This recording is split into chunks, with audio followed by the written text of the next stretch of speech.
If you talk to a man in a language he understands, that goes to his head. If you talk to him in his own language, that goes to his heart. That's Nelson Mandela speaking.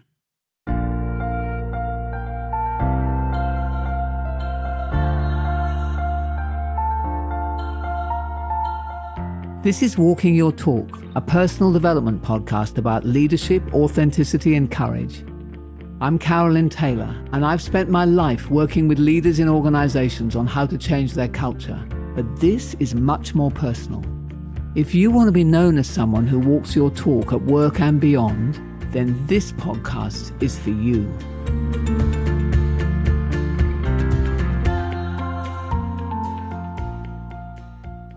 In this episode, I want to look practically at what it takes to speak to a woman or a man's heart, to your customer's heart, through the offering, the products, the services, the behavior, everything that you actually offer to that person. Now, here's a very simple test that I apply. Do you have a calendar? One of those calendars that has meeting requests in it, which have been sent to you by other people. So just open that calendar up for a moment and have a read of them. And I'm having a look at mine. So let me read out some of the things that I'm just seeing right here. Carolyn Taylor, Agenda Design Meeting. Catch up with Carolyn Taylor. Final prep session. So for me to know who actually sent that invitation and who's going to be at the meeting, I've got to double click to look inside the invitation. So it's a very self-absorbed way of sending an invite. It's coming from the perspective of the person who sent it. But when it arrives in my inbox, all it says is Carolyn Taylor. Well, I know my name's Carolyn Taylor. That's not incredibly useful. So do you see how that's a completely I-centered way of looking at the world? Now, here's a couple of much more useful ones. Coaching, Carolyn and Massimo. Meeting, Timothy and Carolyn, Intel Leader Summit. Now those two, you see, immediately tell both me, but also the person who sent it, what the meeting's about. Now that may sound like a very simple thing, but I rather enjoy watching those little symbols and then looking at what they reveal about the mental model of the sender. So is your mental model through the eyes of the person you're sending something to, or through your own? Email headings are always another interesting one. The first sentence of any email, does it actually say what this is going to be about? I can tell right there, actually, how other-centric or customer-centric the sender is. Doesn't even need to relate to a customer, actually. It's just how other-centric, to what extent somebody is able to see what they're doing from the shoes of the person who they're doing it to. So let me expand this into a much bigger scale and show you why this matters so much to organizations and therefore also to you on a personal level.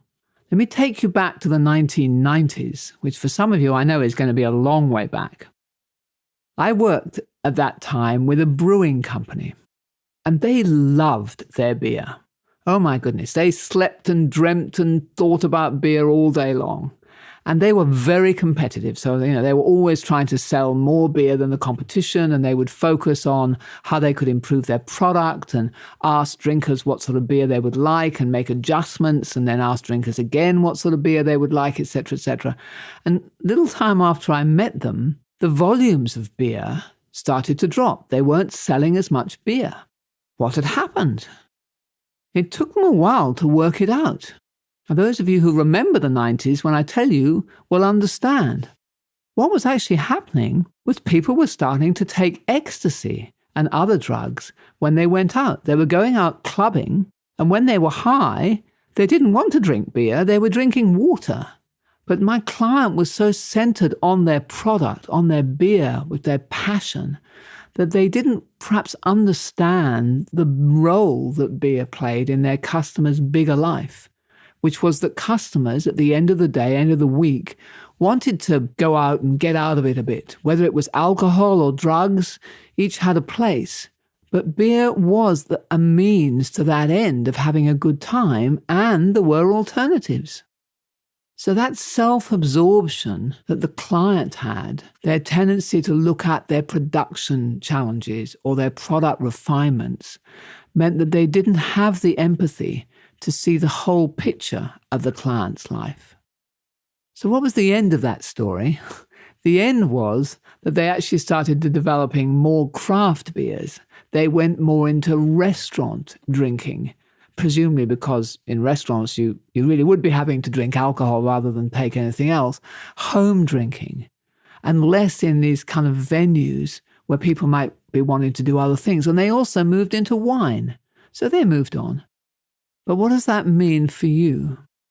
For me, what it means is I love what I do.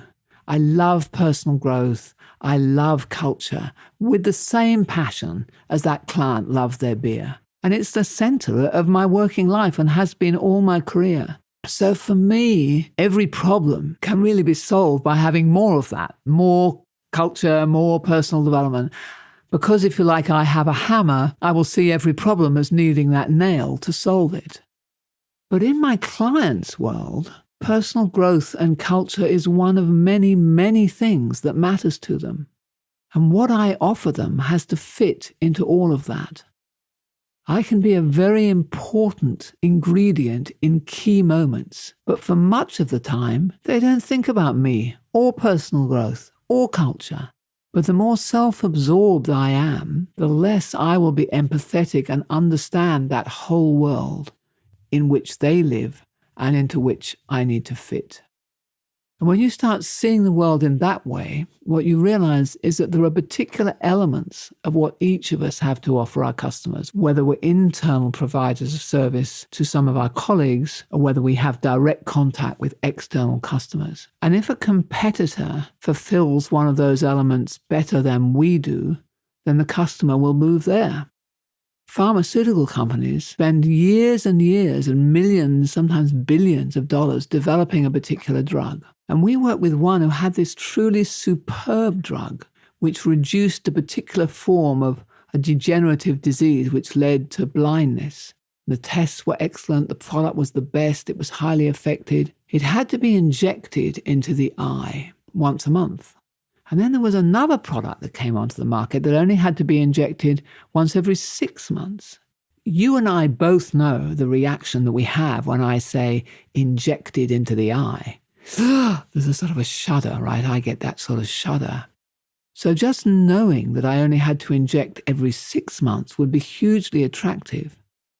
So you can have a truly scientifically the most effective product in the market, but if something about it produces that sort of shudder and the competition has got an alternative that doesn't give you that shudder, even if it might not be as good, you could well be in trouble. So what I'm saying here is that the more you're in love with your product or your service, the easier it is to miss that. And that's why customer-centricity is really a different worldview than product centricity. And it is a worldview. Because what happens is that we tend to say, from our position of being an expert in this field, in any field, in my case, personal growth, culture, we tend to say, but why doesn't the customer realize that what we're offering really is best for them? Don't worry about the injections. This medication is going to cure you. Beer is much less dangerous than ecstasy, and also it's legal. If you fix your culture, a lot of other problems will go away. But that's not how our customers see the world, at least today. And so empathy starts with where your customer is and solving their immediate problem, meeting their today need, so that maybe in the future they will trust you enough that you can then help them to move to a genuinely more beneficial position, if there really is one. So you start with that empathy of customer centricity and move out from there. So there are 3 questions which form an exercise for you this week. The first one is, how does our or my offering, our service or our product fit into our customer's broader life? And how can I increase my knowledge of that? The second one is, what might be a shudder moment for my customers? Something inherent, even if minor in my eyes, some element that I offer that might actually be a showstopper for the customer and cause them to either not buy anything or go somewhere else. And thirdly, when and how do you tend to preach or to tell your customers that you really do know the most about what is good for them? And how can you give them first what they want and only later broaden to what you think they still need? So I'd love to hear some of your stories about whether you think you are molding yourself to your customer's worldview, or whether you're tending to be more product-centric and see the world as you want it. You can find me on social media at CT Growth Journey or directly on my LinkedIn. I'd love to hear from you. And join me next week for more exploration of what customer centricity can really become. I'll see you again next week. Thank you.